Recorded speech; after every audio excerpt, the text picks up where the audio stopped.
Attention SSS pensioners! May mahalaga anunsyo po tayo na dapat mapakinggan sa vlog ko na ito na mangyayari sa December 29, 2025 na kailangan po natin makuha lahat ng dapat nating makuha. At ito po ay paalala, reminders at kinakailangan pong mapanood ng ating mga minamahal na mga SSS pensioners. Ito po ay good news sa mga batch 1 or first batch. Kaya naman, huwag sayangin at malaman nyo din ano yung mga karugtong pa na balita patungkol po dito. Ginawa ko ito para po mas early po ninyong mapakinggan ang balita na aking pong nire-research. Ito pa ay totoo at hindi po ito gawa-gawa. Kaya naman, ating pakinggan, kunin ang lahat ng mga detalye sa balitang ito. Magandang araw at magandang buhay, lalong-lalo na sa ating mga minamahal na mga SSS pensioners. Sa araw po na ito ay meron po kayong dapat na mapakinggan na magandang balita. By the way, ako po pala si Ruel Mendoza Tanyo at sa araw po na ito, dapat po ninyo itong isa puso at dapat po itong pakinggan. Kung naklik mo ang video na ito, hindi po ito aksidente na inyo pong mapakinggan ang dapat inyo pong mapanood. Dahil ang inyo pong pensyon ay kinakailangan po ninyong malaman ang crediting schedule lalong na sa January 2026. Kaya naman, hayaan niyo po akong ibigay ang dapat niyo pong malaman na balita.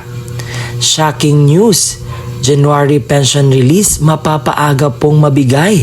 Alamin natin ang buong detalye sa balitang ito. Ang mga makuha niyo pong mga detalye ngayong araw ay pawang katotohanan at meron po itong basihan. Kaya ayaw ko po magbigay na fake news dahil hindi ko po forte yan. Dahil ang punto ko po ay magbigay ng mga mahalagang balita para po sa inyo. And kung gusto mo ang ganitong balita, subscribe po ang ating YouTube channel at inaanyayahan kita na tapusin mo ang video na ito hanggang sa dulo nang sa gayon makuha mo ang punto ng video ko ito. At kung ikaw ay bago pa lang sa aking YouTube channel at gusto mo ang ganitong content, ay isubscribe mo na ang aking YouTube channel. At baka gusto mo manatiling updated sa mga videos na i-upload ko pa dito sa aking YouTube channel, ay i-bell notification mo na.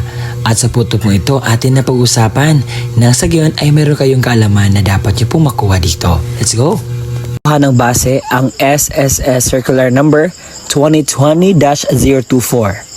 Ito ay tumutukoy sa ating mga SSS retirement, partial disability, total disability, and death or survivor pensioners.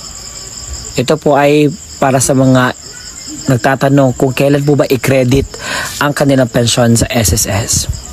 So may number 1 dito nakita niyo sa baba. The schedule of crediting of regular monthly pension shall be as follows. May nakita kayong date of contingency. Kung ikaw ay may date of contingency na 1st to 15th day of the month, ikaw po ay first batch at makikredit po ang iyong pension sa unang araw ng buwan. At kung ikaw naman ay may date of contingency na 16 to the last day of the month, ikaw po ay second batch at makukuha nyo po ang inyong pension sa 16th day of the month. But meron po siyang exemptions. Sabi dito, if the credit date falls on a Saturday, Sunday, or holiday, the pension shall be credited on the last working day before Saturday, Sunday, or atin pong pakatingnan ang kalendaryo ng January 2026. So dito po, ang unang araw ng January is holiday kasi alam na po natin that is New Year's Day. Opo.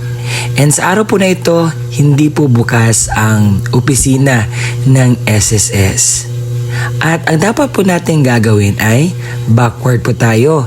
Kinakailangan po tayong pupunta sa December na calendar. Dito po, kung babalik tayo sa kalendaryo ng December, so ang 31 ay hindi po pwedeng i-credit po ito dahil ito po ay huling araw ng Disyembre at ito po ay holiday. Sa 30, hindi rin siya pwede dahil dyan is holiday din yan dahil Rizal Day yan. At ang 31 na birthday ko, di ba? So, ito po ay makikredit sa December 29, 2025 po ang inyo pong pensyon. But take note, hindi po lahat ng mga pensioners ang makatanggap nito ha. Sa ano lamang po, mga batch 1, yung pong mga makakuha ng advance po na kanilang pensyon na crediting. Dahil po sa batch 2, kung kayo nagtatanong dito, ang inyo pong pensyon ay maibigay po sa Friday ng January 16 and that is not an holiday. Sa araw po na yan ay maibibigay po ang inyo pong pensyon sa SSS. So sa mga natatanong, Sir, kasali po ba ang second tranche dito? Ang sagot po ay hindi. Hindi po kasali ang second tranche. Wala pong balita patungkol po dyan. Pero makakatanggap po kayo ng another pension increase po sa September 2026.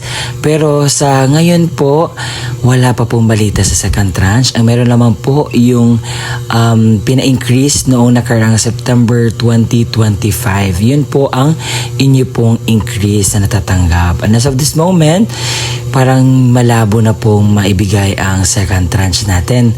So sa mga nagtatanong, mag-iwas po kayo sa mga fake news po na inyo pong napanood sa Facebook, sa YouTube, or kahit saan po ninyo pinanood. Wala pong katotohanan ang lahat po na iyan. Dahil ang totoo po, hindi po yan maibigay po sa inyo. Dahil sa sa ngayon po, focus po tayo sa ano po yung meron tayo ha.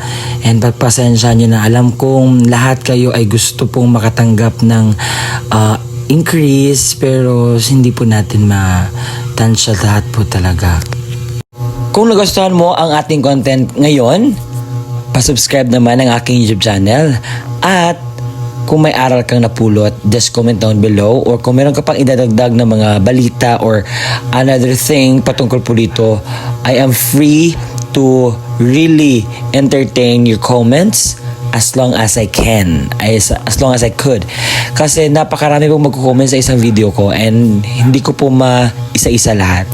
Kung mayroon po ako makitang importanteng comment po, yan, aking sasagutin po sa vlog. Hanggang sa susunod po nating pagkikita. Bye-bye!